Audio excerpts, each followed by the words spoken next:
पूर्ण परमात्मा पाप कर्म दंड को भी काट सकता है।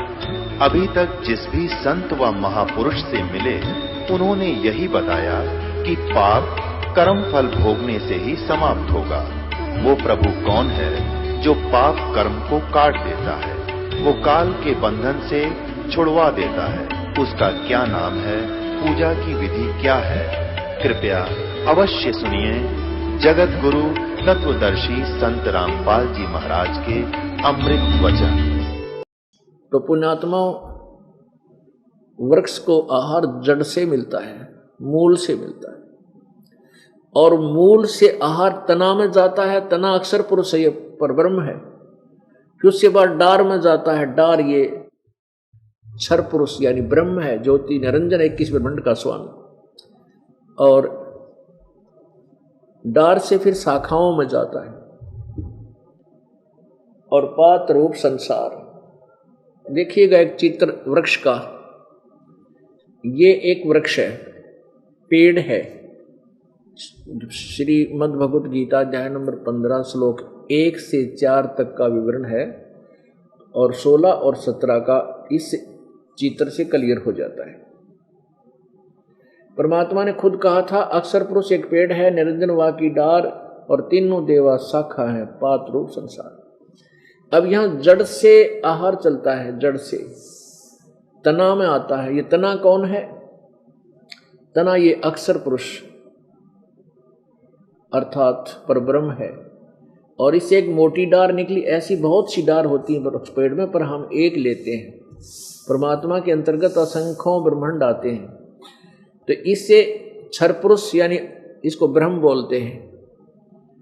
और फिर ये तीनों देवा शाखा हैं, रजगुण ब्रह्मा, सतगुण विष्णु और तमगुण शिव जी, और पात रूप संसार। तो यहां जड़ से आहार चला, अक्षर पुरुष में आया, अक्षर पुरुष से क्षर पुरुष में, क्षर पुरुष से ब्रह्मा विष्णु महेश में, और फिर आगे गया। तो तीनों लोकों में प्रवेश करके सबका धारण पोषण करने वाला परमेश्वर ये कौन है? वो परम अक्षर ब्रह्म है। वो परम अक्षर ब्रह्म बनारस में एक शूद्र वर्ग में, वर्ण में और धानक जाति में, जुलाहा जाति में रहने के कारण जुलाहे की उपमा से सुशोभित हुए।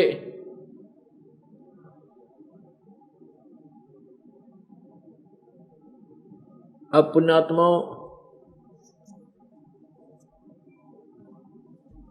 कबीर परमेश्वर जी अनंत कोट ब्रह्मांड का स्वामी है और वो प्रत्येक युग में आता है। जब प्रत्येक युग में आते हैं प्रभु तो अपनी वही लीला करते हैं और उनकी उसी स्वरूप धारण करके आते हैं। कुछ समय के लिए संसार में रहते हैं, एक मनुष्य जैसा जीवन जी करके अपने तत्व ज्ञान का प्रचार करते हैं, जिस कारण से वो कबीर परमेश्वर प्रसिद्ध कवि की उपमा भी प्राप्त करता है, उसको कवि कहने लग जाते हैं। ये भी वेदों में प्रमाण है कि वो परमात्मा जब पृथ्वी पर आता है उसकी ये पहचान है। अब पहले आपको दिखाते हैं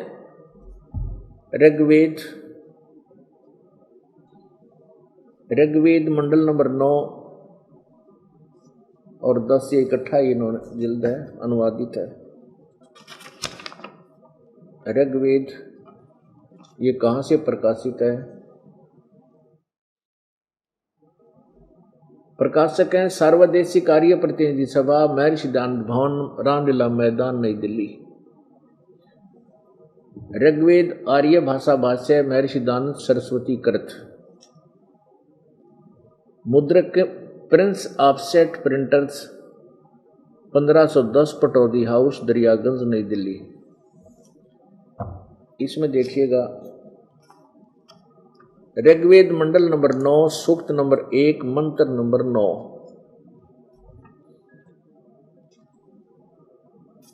यह है ऋग्वेद मंडल नंबर 9 सूक्त नंबर 1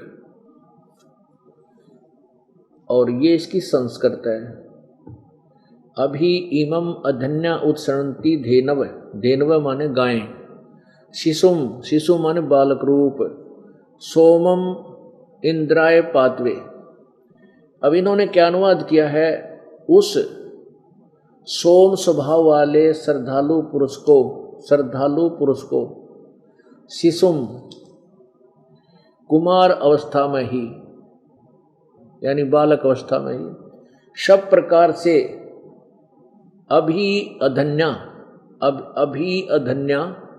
अधन्या का अर्थ लिखा है इन्होंने अहिंसनीय, धेन में माने गौवें तृप्त करती है। अब शिशु माने इन्होंने लिखना था बालक अवस्था, यानी बालक रूप में प्रकट परमात्मा को सब प्रकार से, अधन्या माने बिना, अभी अधन्या का अर्थ होता है बिल्कुल कुंवारी, बिना धनाई। हमारे हरियाणा में गायें को जो नए दूध नहीं होती तो उसको कहते हैं अधन्या, यानी बिना धनाई, और इसका अंग संस्कृत में अधन्या, बिना धनाई माने अभी ये इसको गर्भ नहीं रहा है, और अभी अधन्या बिल्कुल यानी कंवारी बिना धनाई। ये देखिएगा, इमम माने उस, सोमम का अर्थ होना चाहिए अमर पुरुष, शिशुम शिशु रूप में प्रकट उस अमर पुरुष को, अमर पुरुष बालक की परवरिश सब प्रकार से, उस बालक को सब प्रकार से यानी पूर्ण रूप से, अधन्या माने बिना धनाई यानी कंवारी, गौएं तृप्त करती हैं, यानी उसकी परवरिश की लीला होती है। इतना ही हमने इसे लेना था। अब एक और ये है किसी दूसरे का भाषा भाष्य, ये है श्रीपाद दामोदर सातवलेकर, मंडल 7 से 10, इसने अनुवाद किया है।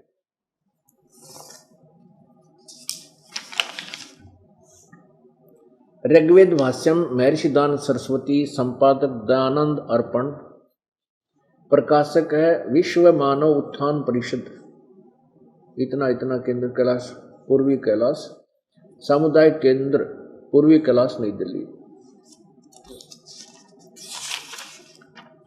ये मुद्रक है इसकी,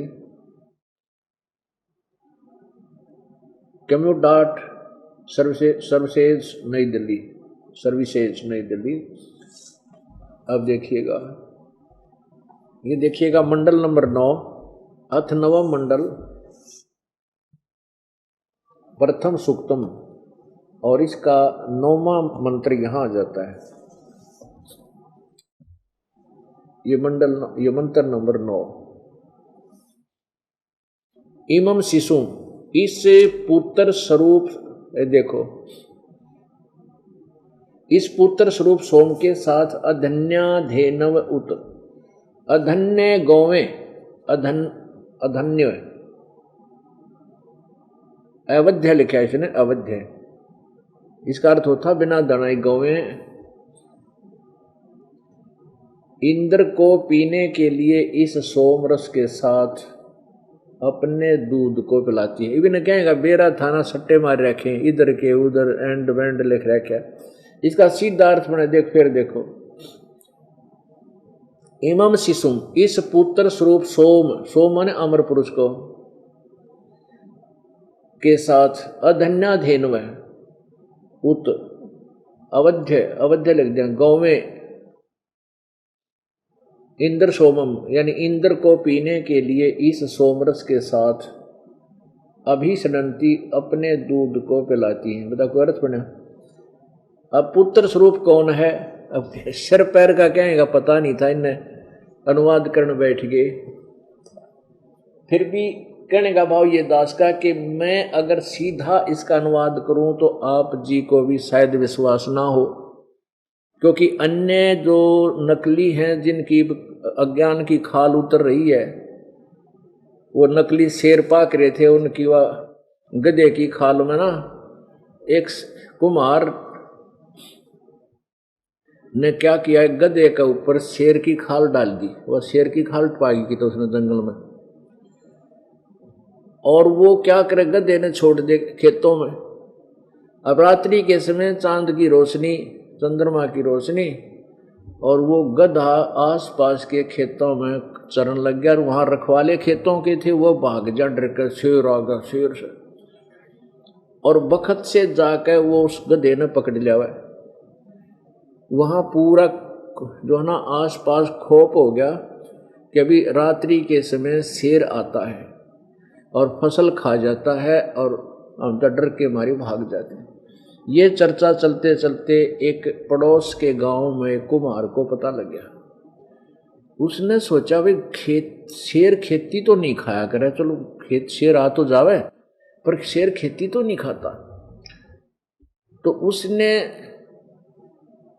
सोचा कि अवश्य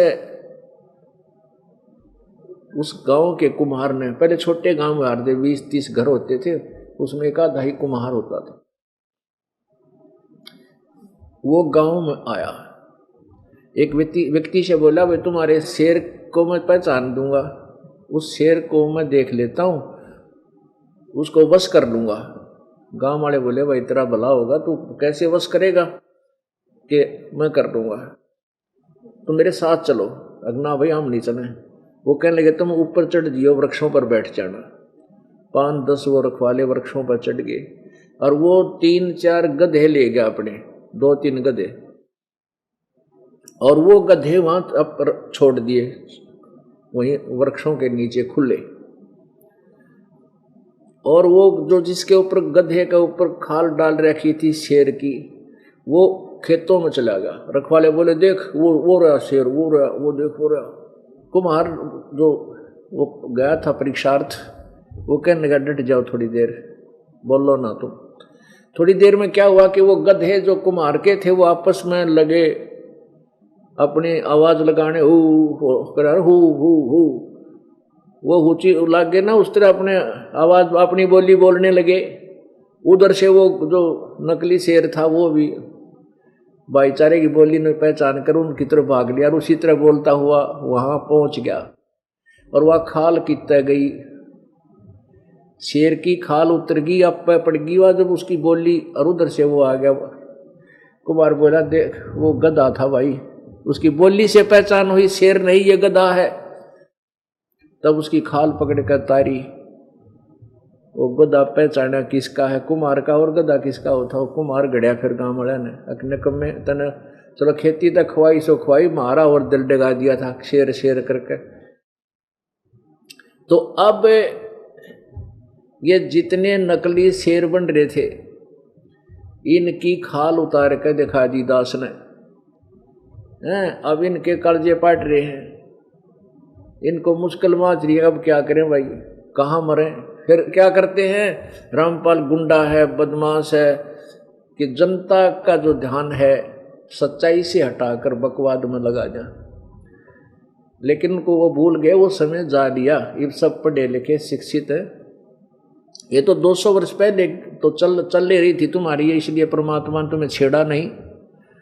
अब इसलिए छेड़ा है कि अब बिल्कुल क्लियर हो जाएगा, स्पष्ट हो जाएंगे।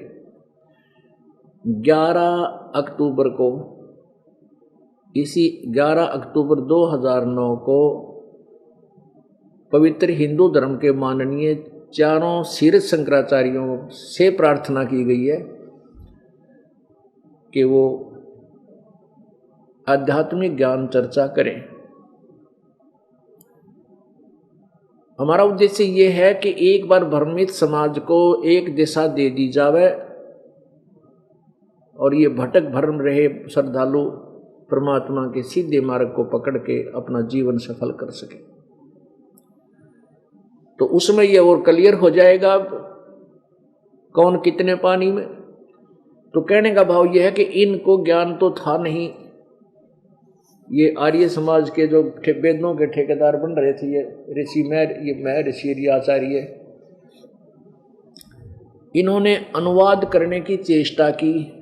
अब जैसे रामायण है, रामायण चौपाइयों के अंदर है, और जिसने मौखिक ज्ञान है नहीं रामायण का, भाई रामायण क्या चीज है, किसकी कहानी है, जिसको रामायण का मौखिक ज्ञान है कि भगवान श्री रामचंद्र जी राजा दशरथ के पुत्र थे, ये त्रिलोकी भगवान थे, इनको ऐसे ऐसे इनका विवाह हुआ, सीता और इनका वनवास हुआ, लक्ष्मण को ये वन में गए, राम को वनवास हुआ, ऐसे ऐसे।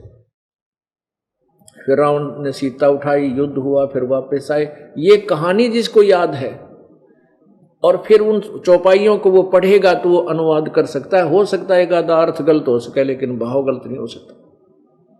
और इनको मौखिक ज्ञान था ही सृष्टि रचना का, ना परमेश्वर की महिमा से ये परिचित थे। ये अनुवाद करने बैठ गए, अड़ंगा कर डाला। लेकिन फिर भी इनके द्वारा किए गए अनुवाद में भी वह सच्चाई ऊपर आ रही है। भले ही ये उसको ठीक ढंग से जोड़ नहीं सके, लेकिन अर्थ हमें ज्ञान है कि ये भगवान की महिमा, और ऐसे हम इनको सीधे पुर्जे जोड़ लेंगे।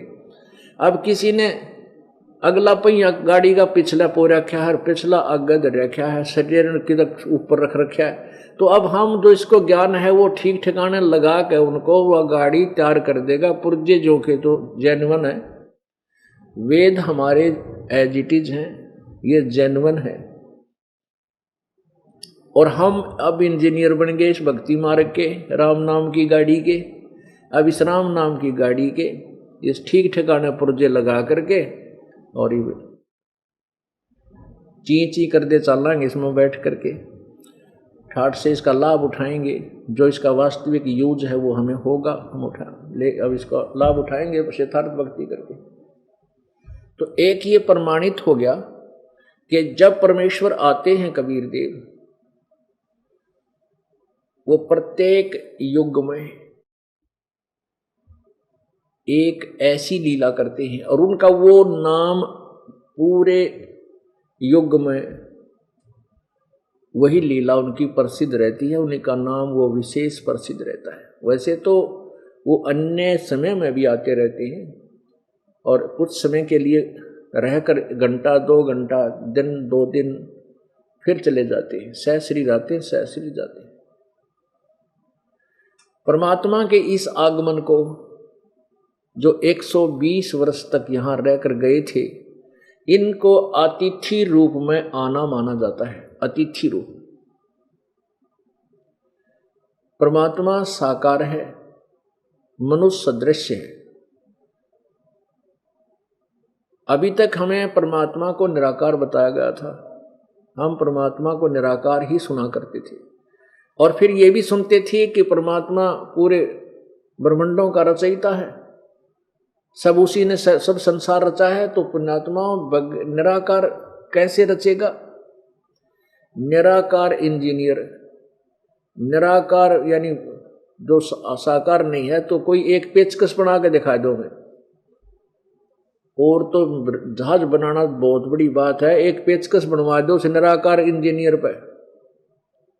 पुण्यात्मा परमात्मा साकार है। अब देखो कितना सुंदर शरीर प्रत्येक प्राणी का बनाया, और जिस अंग की जहां आवश्यकता थी वहीं लगाई, जहां 2 की आवश्यकता थी 2 लगाए, एक नाक बंद हो जाए दूसरे में, और सांस का जुगाड़ मुंह भी, नाक भी बंद हो जाता मुंह से। यानी कितना हर तरह सूझबूझ से उस मालिक ने यह पुतला बना के हमें दिया। तो क्या बगैर सोच समझ के, बगैर किसी वो साकार के ये बना सकता है? तो पुण्यात्मा अभी तक हमें ऐसे ही गेड़ में डाल रखा था इन्होंने, भ्रमित लोगों ने, भ्रमित इन कथित ऋषियों ने, महर्षियों ने। इनको स्वयं ज्ञान नहीं था, ये और के बताएंगे।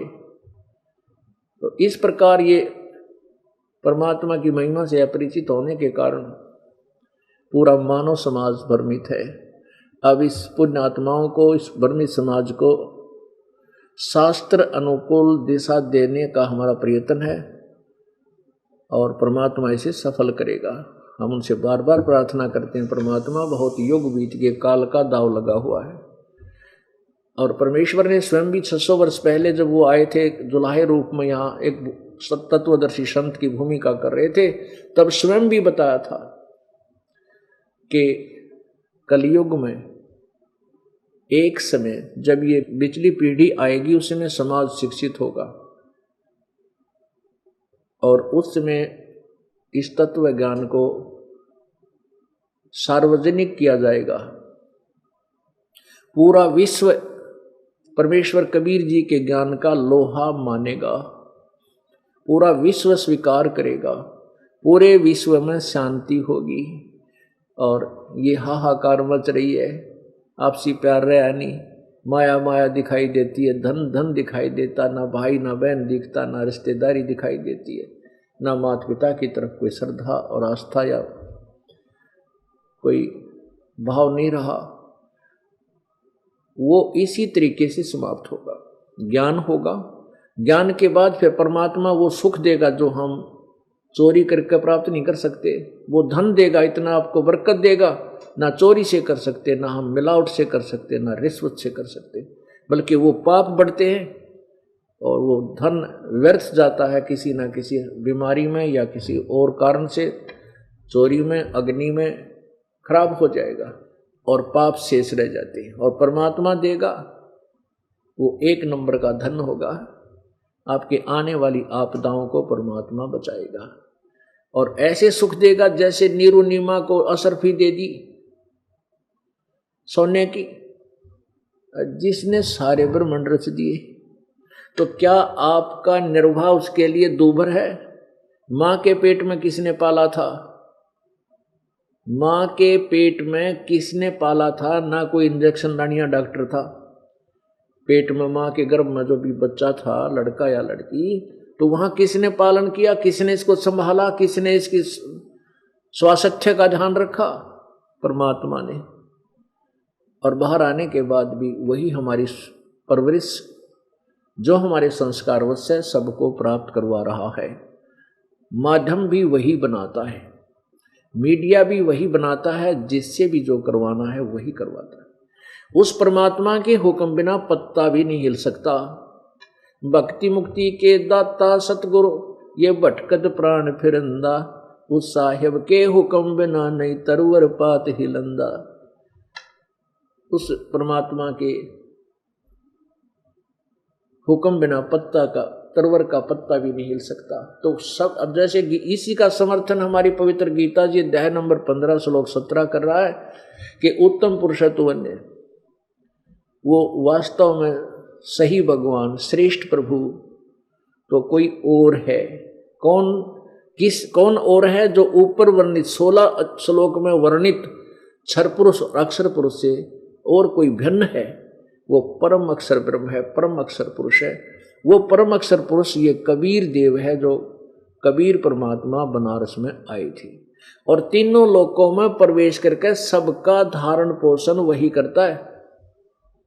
जिसने जैसा भी कुछ किया है उन सब का प्रतिफल भी परमेश्वर कबीर देव ही देता है, चाहे ब्रह्मा का फल है, चाहे विष्णु का, चाहे शिव का।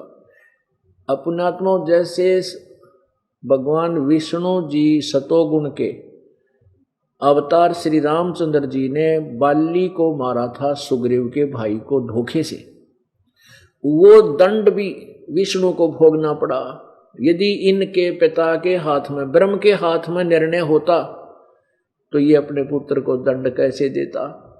अब न्याय जो परमात्मा ने एक विधान बना दिया कि ये भी उस दंड से दंडित होंगे।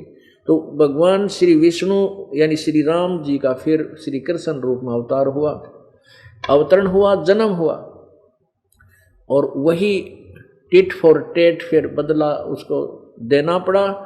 जो बाली वाली आत्मा थी वो शिकारी बना और श्री कृष्ण विष्णु वाली आत्मा, श्री राम वाली आत्मा श्री कृष्ण बनी और श्री कृष्ण जी के पैर के तलवे में तीर मार के उस बाली वाली आत्मा ने श्री कृष्ण जी का वध किया। वो भी बदला इन्होंने देना पड़ा, वो दंड भोगना पड़ा। तो परमात्मा कबीर जी ने विधान बनाकर और इस काल को दे दिया। अब ये इसका पालन करता है, जैसे कर्म कोई करेगा वैसा फल देगा, इतना ही इनका काम है। अब यहां कर्म काल ने इतने बुरे लगा दिए हमारे कि पृथ्वी ऊपर पग जो धारे, करोड़ जीव एक दिन में मारे। अब जो साधना वेदों में वर्णित है, जो भक्ति विधि अन्य सदगर शास्त्रों में वर्णित है, जैसे पुराणों में, गीता जी में, ये साधना पाप नाशक नहीं है।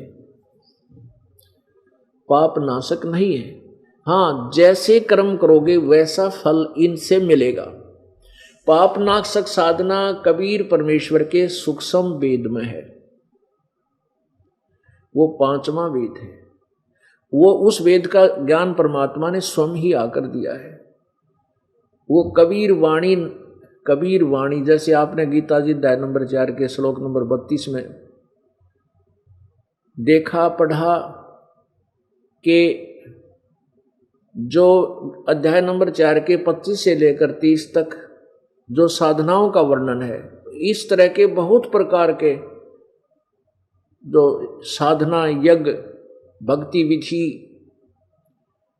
उस ब्रह्मण मुखे परमात्मा परमेश्वर सच्चिदानंद घन परमेश्वर की वाणी में विस्तार से कहे गए हैं। और उससे उस साधना को करने से पूर्ण रूप से मोक्ष प्राप्त हो जाती है। और वो साधनाएं जो सवसम वेद में लिखा है वो कर्म करते करते पूर्ण होती हैं, कर्म करते करते ही वो साधना की जाती है, ऐसा वर्णन है। अब इसका आपको थोड़ा सा दिखाते हैं वर्णन। अपुण्यात्माओं वेदों में आपको दिखाते हैं उस सच्चिदानंद घन की वाणी, कबीर वाणी।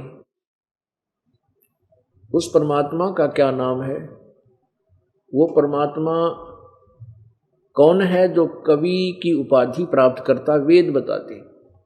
अब देखिए ऋग्वेद मंडल नंबर 9 के सूक्त नंबर 96 में ये वही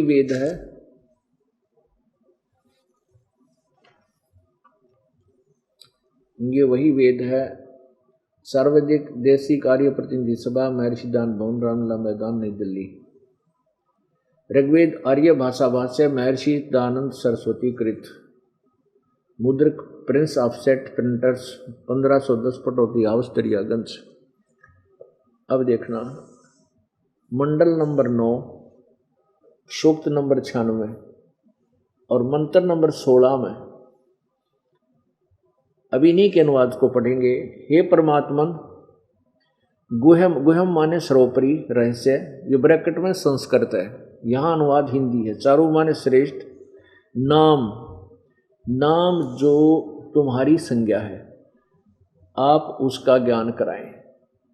अब इस संस्कृत में क्या है कि गुह्यम चारू नाम अभर्ष, हम इसका इन्हीं का हिंदी पढ़े। हे परमात्मन सर्वोपरि रहस्य श्रेष्ठ, जो नाम माने जो आपका नाम है, जो तुम्हारा नाम है आप उस नाम का ज्ञान कराएं। आपका जो वास्तविक नाम है, श्रेष्ठ माने वास्तविक नाम है, सही नाम है, श्रेष्ठ। अब संस्कृत स्पष्ट बता रही है गुह्यम चारु नाम अभ्यर्ष, ये अनुवाद कर रहे हैं। हे परमात्मन सर्वोपरि रहस्य श्रेष्ठ, जो नाम माने जो आपका नाम है, संज्ञा है, आप उस नाम का ज्ञान कराएं, ये होना चाहिए। अब 17वें में वो ज्ञान कराया है, वो भगवान का के नाम है। देखो इसी के 17वें श्लोक में ये कराया है। 9वें मंडल नंबर 9 का सुख 96 मंत्र 17, 16 आपने पढ़ लिया थोड़ा सा, जितनी हमें आवश्यक है। अब ये शिशुम, अब ये वहीं से बात प्रारंभ हुई कि जब परमात्मा शिशु, वो पूर्ण परमात्मा प्रत्येक युग में शिशु रूप यानी बालक रूप धारण करके प्रकट होता है। और जब वो छोटे बच्चे की परवरिश रूप में कंवारी गांव से उनकी परवरिश होती है। ये तो 9वें अध्याय के मंडल नंबर 9 के सूक्त नंबर 1 मंत्र नंबर 9 ने क्लियर कर दिया। अभी उसी 9वें ही मंडल में ऋग्वेद के मंडल नंबर 9 के सूक्त नंबर 96 में और मंत्र नंबर 17 में अब क्या बताया है। 16 में कहा कि आपका वो नाम क्या है वास्तविक, जो बालक रूप धारण करके परमात्मा एक आते हैं, तो उसका वास्तविक नाम क्या है। तो 17वें में बताया कि जो शिशु रूप शिशुम व शिशु रूप में जो परमात्मा प्रकट होता है, उसमें वो क्या करता है कि अपने तत्व ज्ञान को लेकर स्वयं ही प्रकट होता है और अपने तत्व ज्ञान को लोकोक्तियों के माध्यम से, कविताओं के माध्यम से उच्चारण करता ऊंचे ऊंचे स्वर में गरज गरज के। और परमात्मा यही बताते हैं, चारों युग में संत पुकारे, कूक कहा हम हेल रे। कूक माने आवाज लगा के ऊंची, हेल माने हेला देकर, आवाज देकर। चारों युग में संत पुकारे और कूक कहा हम हेल रे, हीरे माणक मोती बरसे ये जग चुगता ढेल रे। तो परमात्मा भी अपने आप कहते हैं कि चारों युग में हम ना के पुकार पुकार के कहा कि ये है तत्व ज्ञान, ये है वास्तविक साधना, लेकिन ये अनजान आत्माएं काल के दूतों के द्वारा भ्रमित की हुई, वो कंकर पत्थर उठा रहे हैं, आन उपासना रूपी कंकर पत्थरों की के थैले भरे फिर रहे हैं, और हम जो तत्व ज्ञान रूपी अमृत हीरे मोती बरसा रहे हैं, इस वास्तविक ज्ञान को, वास्तविक साधना को स्वीकार नहीं करते। परमात्मा कहते हैं, पर भी लेन जात है दुनिया, हमारा ज्ञान किने न सुनिया।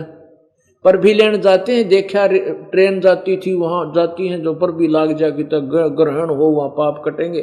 ट्रेनों में बैठे ऊपर नीचे बराबर में लटक कर डंडा गए चपट कर मर जा बेचारे, चाहे मरो चाहे जियो, वहां पहुंच जाते हैं उस परबी में स्नान करने के लिए। परमात्मा कहते हैं, डले डोकाते हो, आप कोरे पाप इकट्ठे करते हो उस परबी में। पर भी लेन जात है दुनिया, हमारा ज्ञान किने ना सुनिया। वो पर भी लेन जाते हैं और हमारे समृत ज्ञान को कोई नहीं सुनता, जो सब मोक्ष कर दे। अब यही बता रहे हैं कि देखिएगा, ऋग्वेद मंडल नंबर 9 सूक्त नंबर 96 96-16 आपने देख लिया कि कहा है कि हे भगवान आप अपने वास्तविक नाम से परिचित कराएं। इसका अर्थ है 17वें में कहा है, शिशुम जगानम हरियंतम मर्जंतम शुभंती वहीनम मरुतो गणेन कबीर गिरभी, ये रह लगा ऊपर, कबीर कबीर गिरभी कावेना कबीर, ये कबीर शब्द है। कबीर बोलो चाहे कवि ही बोल देते हैं, कबीर भी कह सकते हैं। संत सोम, ये संत सोम, संत स्पष्ट है, सोम है। पवित्र पवित्रम अत्यति रेभन, रेभन माने ऊंची आवाज से, अति पवित्रता के साथ। और कबीर गिरभी माने कबीर वाणी,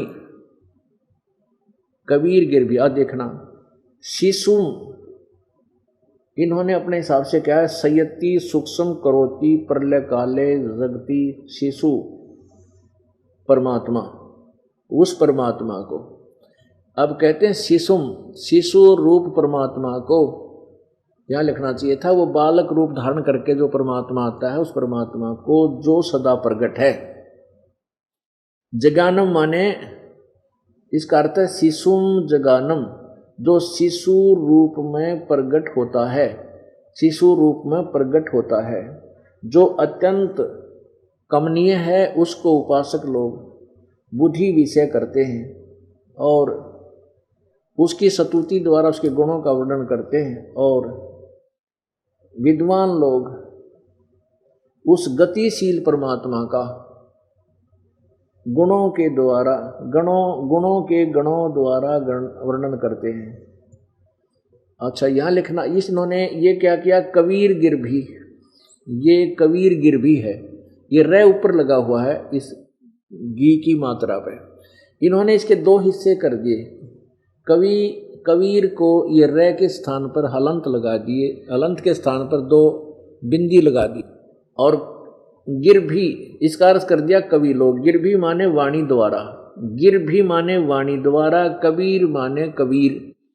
हम न्यू का न्यू लिख दें कबीर वाणी द्वारा, बस कबीर वाणी, हम कबीर बोल देते हैं उसको कबीर वाणी। वेदों में कबीर वाणी, हम कबीर बोलते, हम वै को बै बोलते हैं, ये हमारी जो है ना, हमारी भाषा, लोकल भाषा के अंदर है।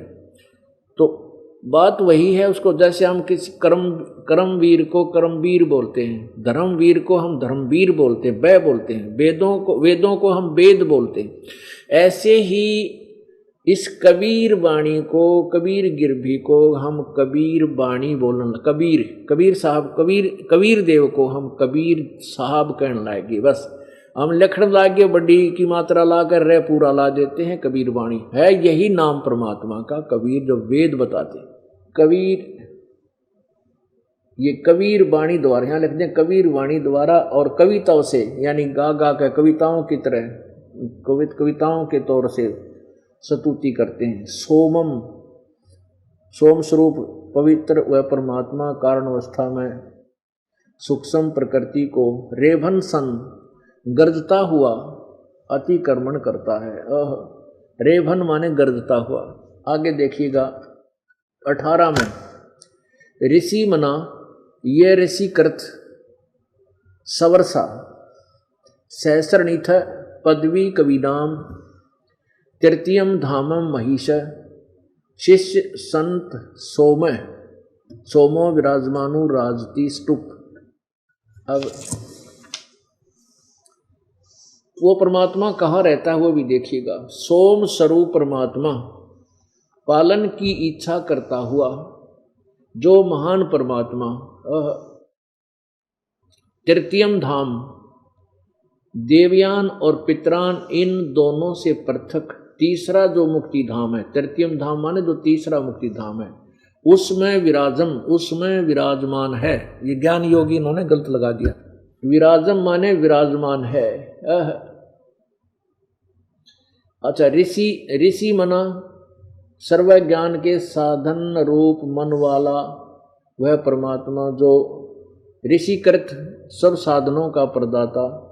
ये कोई बात हुई। अब इसका वास्तविक अर्थ ये बनता है, अब वेद सिद्ध कर रहे हैं कि परमात्मा साकार है, एक देशीय है, वो तीसरे मुक्ति धाम में रहता है। अब मुक्ति धाम कौन सा है? पूर्ण मोक्ष स्थान जो है सतलोक है। एक ये क्षर पुरुष का लोक, ब्रह्म का 21 ब्रह्मांड का, ये भी धाम कहलाता है, ये भी एक लोक कहलाता है। और एक 7 शंख ब्रह्मांड का जो परब्रह्म का, ये भी एक धाम लोक यानी एक इसका लोक कहलाता है। इसमें आगे ब्रह्मांड विभाजित है वो अलग है। जैसे एक देश, प्रत्येक देश में अपने अपने अलग से फिर नाम अलग होते हैं, राज्य न्यारे होते हैं, स्टेट जिले अलग होते हैं। तो तीसरा जो धाम है वो सतलोक है, रत धाम उसको कहते हैं। रत धाम माने अविनाशी, सतलोक, सतधाम, सच्चा लोक जो कभी नष्ट नहीं होता, उसमें वो परमात्मा रहता है। अब तत्व ज्ञान इस दास के पास है, उसके आधार से फिर इन सदग्रंथों को, इन वेदों का अनुवाद सही ढंग से कर दिया। अब वेद तो ओरिजिनल जेन्युइन पार्ट से, स्पेयर पार्ट की दुकान समझ लो। और गाड़ी बनाता है इंजीनियर, इस दास को परमात्मा ने इस राम नाम की गाड़ी बनाने वाला इंजीनियर बना दिया। परमात्मा ने सब कुछ दे रखा है, सारा ज्ञान विद्यमान है। उस ज्ञान को केवल अनुवाद ठीक करना है। अब आपको क्लियर करते हैं, थोड़ा कंसेप्ट बहुत क्लियर हो जाएगा। पुण्यात्माओं, आप परमात्मा प्राप्ति वाले विद्यालय में प्रवेश प्राप्त कर चुके हो। अब जैसे आप जी को ड्रेस अन्य प्राणियों से भिन्न है, बच्चा जो विद्यालय में जाता है, स्कूल जाता है, उसकी ड्रेस न्यारी होती है, उसको सुविधा भी माता पिता बहुत देते हैं, ना उनसे कोई काम लेते हैं विशेष। बेटा बेटी तुम पढ़ो और अपना जीवन सफल करो। तो जिसको भी आज मानव शरीर प्राप्त है इस पृथ्वी पर, वो परमात्मा के पाने वाले विद्यालय का विद्यार्थी है। और जो विद्यार्थी अपना कार्य पूरा नहीं कर रहा है, वो पढ़ नहीं रहा है, तो वो फेल हो जाता है, असफल हो जाता है। फिर वो कितना पश्चाताप करता है कि एक समय एक व्यक्ति एक रोड बन रहा था, सड़क बन रही थी, और वहां पर वो भी, उसकी पत्नी भी वहां मिट्टी डाल रहे थे, मजदूरी कर रहे थे। और वहीं उनके बच्चे रेत के अंदर वृक्ष के नीचे लेटे हुए थे, रेते में कोई खेल रहा था, कोई सो रहा था। उसी समय उसी रोड का एग्जीक्यूटिव इंजीनियर आ गया, यानी एक्शन, और वो उसका सहपाठी था। किसका? जो मिट्टी ढो रहा था। जब वो एक्शन आगे जा चुका अपना, वहां उनके इंस्पेक्शन आदि करके, तब वो व्यक्ति कह रहा है जो वहां मिट्टी डाल रहा था, टोकरियां थे, तसड़ियां थे, वो कहता है ये मेरा सहपाठी था, मेरे साथ पढ़ा करता, मेरे कर्म फूट गए, मैं पढ़ा को नहीं, खेलता फिरता रहा और कुसंगत में पड़ गया, बच्चा के साथ बीड़ी बैड़ी पीने लग गया, मैं पढ़ा को ना। आज देख ये तो गाड़ी में बैठ कर चल रहा है और मैं मजदूरी कर रहा हूँ और मेरे बच्चे ये रेत में पड़े हैं यहाँ पर और इसके बच्चे कोठियों में रहते हैं। अब पुण्यात्माओं परमात्मा कहते हैं ऐसे रोगे तुम जब ये मनुष्य शरीर आपके हाथ तो छूट जाएगा। कहते हैं अच्छे दिन पाछे गए, गुरु से किया ना हेत, अब पछतावा के करया चिड़िया चुगी खेत। परमात्मा कहते हैं, परमात्मा की वाणी को गरीबदास जी कैसे महिमा याद दिलाते हैं। ये संसार समझदा नहीं कहंदा श्याम दोपहरे नु, गरीबदास ये वक्त जाता है रोवोगे इस पैरे नु।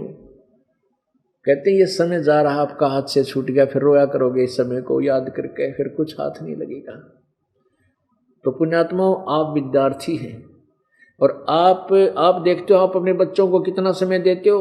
एक क्लास को पास करने के लिए, एक कक्षा में उत्तीर्ण होने के लिए 1 वर्ष पूरा मिलता है उसको, और आप पूरा फ्री छोड़ देते हो। ट्यूशन भी लगवाते हो, आप भी पढ़ाते हो, टीचर भी पढ़ाते हैं, कितना समय देते हो, तब वो सफल होता है। इसलिए आप जी को सबसे पहले ये दास इतना ज्ञान दृढ़ करना चाहता है आप जी के अंदर कि आप अपने रास्ते से डगमग ना उसके। बस गीता जी अध्याय नंबर 2 के श्लोक नंबर 53 में कहा कि अर्जुन जिसमें तेरी बुद्धि भिन्न भिन्न प्रकार के भ्रमित करने वाले वचनों से हटकर एक परमात्मा के वास्तविक ज्ञान पर टिकेगी, तब तो तू योग को प्राप्त होगा, तब तो तू भगत बनेगा, जब तक भक्ति के योग होगा। तो इसलिए हमें सबसे पहले ज्ञान का होना अति आवश्यक है। ना नहीं तो कोई कर देगा भ्रमित, बहका देगा, आप फिर उसी कुमार्ग पर चलकर अपना जीवन बर्बाद कर जाओगे।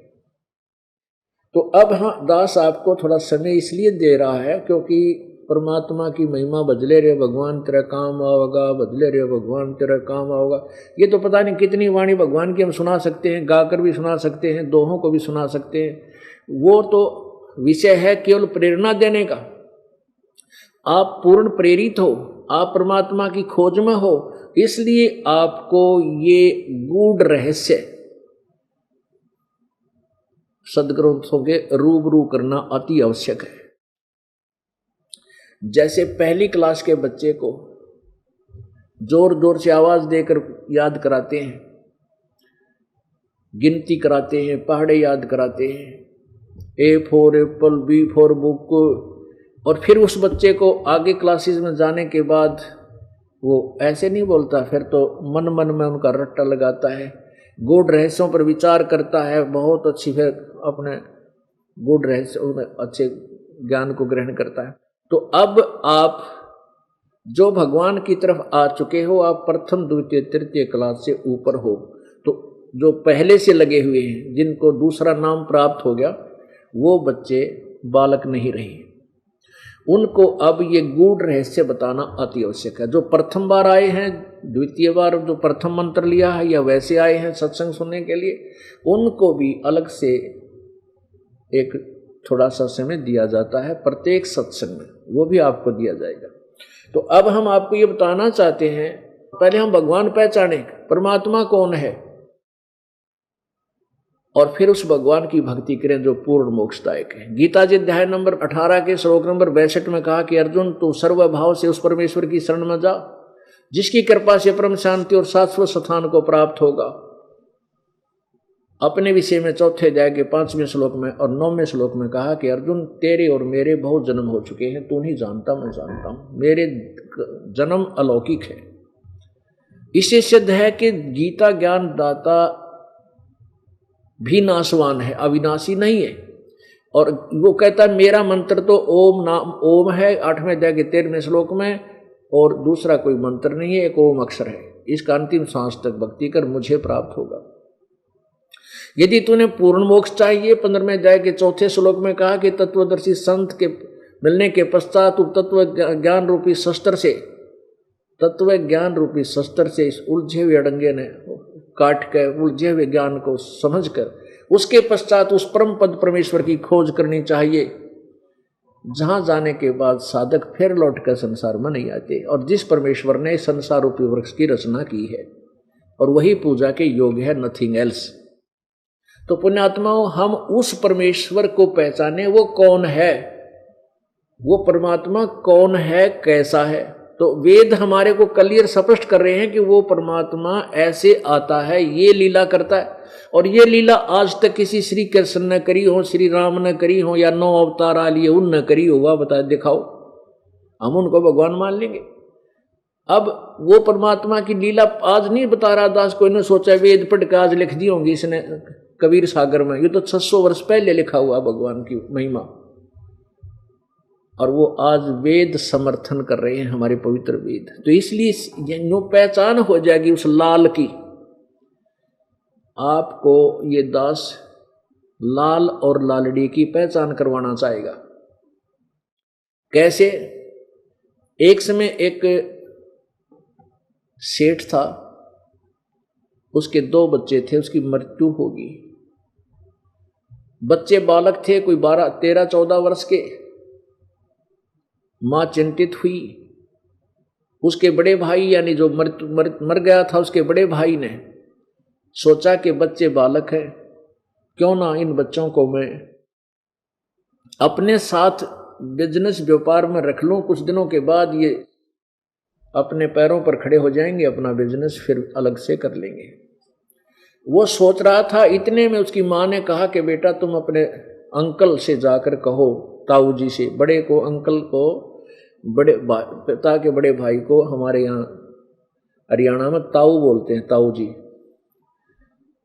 तो उसने अपने पुत्रों से कहा, मां ने, कि बेटा तुम अपने ताऊ जी के पास जाकर के उनसे प्रार्थना करो कि कुछ समय आप उनके साथ पार्टनरशिप कर लो, बिजनेस में हिस्सा कर लो। तुम बालक हो, उनसे कहो, प्रार्थना करो जाकर के कि आपको साथ रख ले काम धंधे में, हमारे कोई कमाने वाला रहा नहीं। उन दोनों बच्चों ने जाकर ताऊ जी से प्रार्थना की। ताऊ जी कहने लगा, बेटा मैं तो पहले ही सोच रहा था, मैं खुद ही तुम्हारे पास आने वाला था, बहुत अच्छा तुम स्वयं आ गए, और मेरे साथ चलो बेटा, बिजनेस सीख लो, व्यापार का एद वेद तुम्हें सारा सिखा दूंगा। तो उसकी माँ ने क्या कहा कि बेटा ले, पूंजी तो हमारे पास है नहीं बच्चों, तेरे पिताजी के समय के रखे हुए लाल हैं। उस माई ने एक गठड़ी, छोटी सी पोटली, जिसमें 4-5 वो लाल, जिनको वो लाल कह रही थी, वो जाकर के अपने पुत्रों से कहा कि ले बेटा, ये तेरे ताऊ जी ने दे दो ये लाल, कहीं आवश्यकता पड़े तो इनको गहने रख लेगा, इनको रख लेगा, कहीं गिरवी रखना हो, काम चलाना हो, इनसे अपना उधार सुधार ले लेगा। अब वो बच्चे उन माँ के द्वारा दिए गए लाल वो गठड़ी लेकर गए, छोटी सी पोटली, और कहा, ताऊ जी मेरी माँ ने कहा कि हमारे पास पैसे तो है नहीं, इन कुछ लाल हैं मेरे पिताजी के समय के रखे हुए, इनको ले लो, और कहीं आवश्यकता पड़े तो गिरवी रख लेना, फिर छुड़वा लेंगे अपने। अब ताऊ जी ने वह गठड़ी खोल कर देखी, अंकल जी ने, उसने कहा, बेटा ऐसे करो, इनको वैसे ही बांध कर तेरी माँ ने दिया वापस, और संभाल कर रख लेगी, उस दूसरे शहर में मेरी उधार बहुत चलती है, पैसे आवश्यकता पड़ेगी तो फिर ले चलेंगे इनको, नहीं तो काम चल रहा है। अब उन्होंने आकर के ज्यों की तुम वार्ता ताऊ जी की बता दी, और माँ ने वो लाल सुरक्षित रख दिए।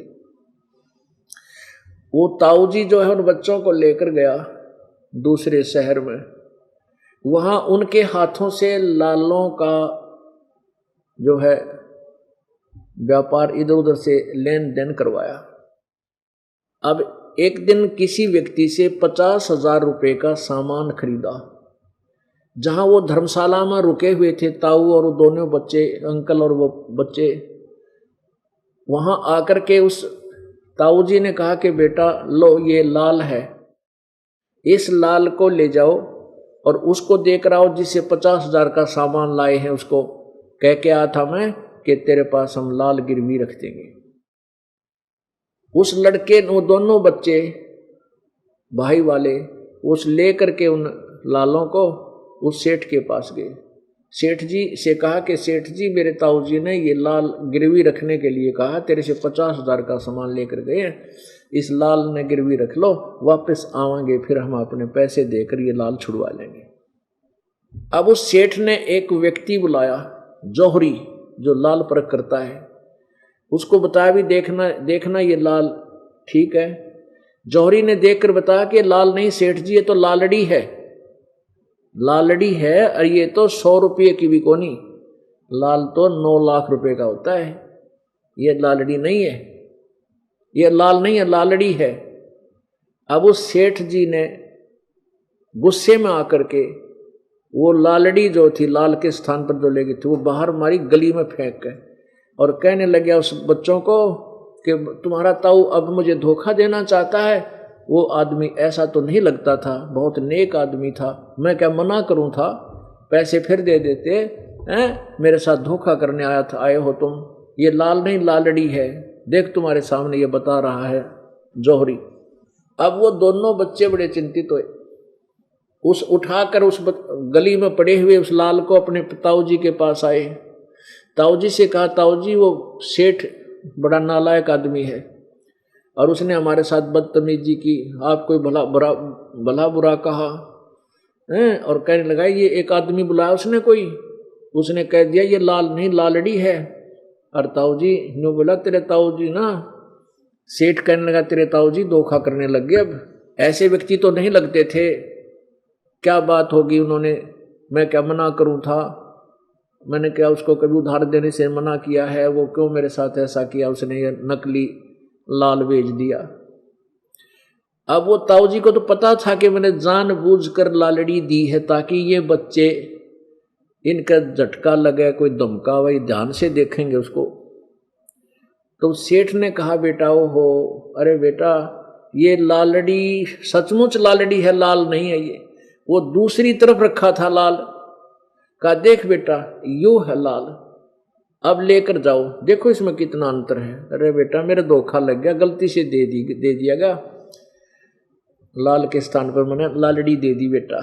अब वो दोनों बच्चे फिर गए सेठ के पास और जाकर कहा ले सेठ जी मेरे ताऊ जी से धोखा हो गया, धोखे से लाल के स्थान पर लालड़ी दे दी गई, मेरा ताऊ ऐसा नहीं जैसा तू कह रहा था। वो सेठ बोला भाई बात तो तुम्हारी ठीक है बच्चा, तुम्हारा ताऊ ऐसा तो नहीं है, लेकिन वो तो भाई लालड़ी थी। और वो फिर बनाया वही व्यक्ति जौहरी, सेठ ने, जौहरी ने देखते ही बता दिया कि हाँ ये लाल है, ये लाल है, वो लालड़ी थी। अब उन बच्चों ने वो झटका लगा बच्चों का, तो उनको करड़ी खूब पहचान होगी, लाल और लालड़ी कति मन में बस गई कि ऐसा लाल होता है, ये ऐसी लालड़ी होती। अब उनका अंकल जी व दोनों बच्चे वापस स्वदेश लौट आए। अब उस ताऊ जी ने कहा, अंकल ने कहा कि जाओ बेटा ये वापस चलांगे 1-2 दिन में, तेरी माँ से वो लाल ले आओ, और वहाँ आगे की गिरवी गिरवी रखने पड़ गए, जरूरत पड़ सकती है, ले आओ जाकर। दोनों बच्चे भागे गए और जाके कहने लगे माँ कहने लगे आगे बेटा तुम आगे आ जाओ खाना खा लो। न बोली न कहने लगे खाना पीछे खावांगे, पहले वो लाल दे दो, तूने रखी है ना, ताऊ जी के ऊपर बहुत कर्जा हो गया है और हम जाएंगे कल परसों ये लाल देने हैं ना वहाँ पर गिरवी रखने खातिर। माँ बोली ले बेटा तुम्हारे लिए रखे थे मैंने, तो वड्याई पोटली बुढ़िया काट गए। बच्चा ने सोची देखते ना लाल है लालड़ी कहीं फिर क्यों न पहचान होगी थी। अब उन्होंने खोल कर देखी वह गठड़ी वह पोटली, बच्चा ने वहीं पटक दिए ठाक है। कहने लगे माँ तू तो बहुत भोली है, आप तो कति भोली हो, ये लाल नहीं लालड़ी है, ये लाल नहीं है माँ, ये तो लालड़ी है, तो 100 रुपये की भी नहीं है। वह माँ बोली बेटा मुझे नहीं मालूम, तेरे पिता के समय के रखे थे, मैंने सोचा लाल होंगे, चमक रहे थे ये। अब वो दोनों बच्चे मुंह लटकाए हुए मायूस होकर के अपने अंकल जी के पास आए।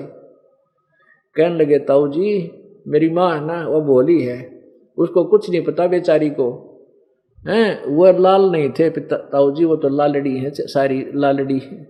अब वो ताऊ जी बोला बेटा ये लालड़ी उस दिन भी लालड़ी थी जिस दिन तुम लेकर आए थे, और यदि मैं कह देता ये लाल नहीं लालड़ी है तो तेरी माँ ये कहती कि मेरे सिर पर धनी नहीं है, बच्चों का पिता मर गया, आज तक मेरे लालों को भी लालड़ी बतावा है यूं।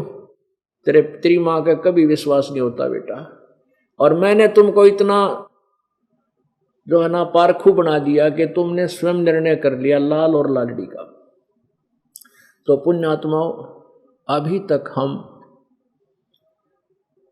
ये अन्य भगवान जो हैं ये तो लालड़ी समझ लो, और ज्ञान जो तुमने ग्रहण किया वो तो लालड़ी समझो, और ये दास जो सदग्रंथों से आपके समझ रख रहा है, रूबरू करा रहा है, ये लाल समझो। अब आपको इन सदग्रंथों से इतना परिचित करा दूंगा कि तुम स्वयं निर्णय कर लोगे अपने अपने धर्म के और अपने अपने गुरुजी के द्वारा दिए गए ज्ञान और भक्ति साधन को। आपको लालों की परख करने योग्य बनाना चाहता हूं। आप स्वयं कह दोगे अपने गुरुदेव और अपने ग्रुप के लोगों को कि ये लाल नहीं ये लालड़ी है, ये साधना ठीक नहीं है, ये व्यर्थ है।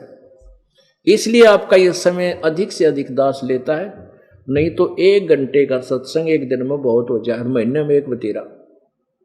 अब -0 से भक्ति को ऊपर उठाया जा रहा है, माइनस से ABCB भक्ति की ये दास आपको पढ़ा रहा, पृथ्वी पर कोई बताने वाला नहीं था, परमेश्वर ने बता रखा था। उन संतों को पता था जिनको भगवान मिला, लेकिन उनकी वाणी को रिजेक्ट करके डाल रखा था कि वो तो एक अनपढ़ों की वाणी है। आज वो अनपढ़ अशिक्षितों की वाणी सदग्रंथों से मेल खाती है, और जो विद्वान कहलाते थे, महर्षि कहलाते थे, तो उनके द्वारा उनका अनुभव सदग्रंथों से बिल्कुल विपरीत है।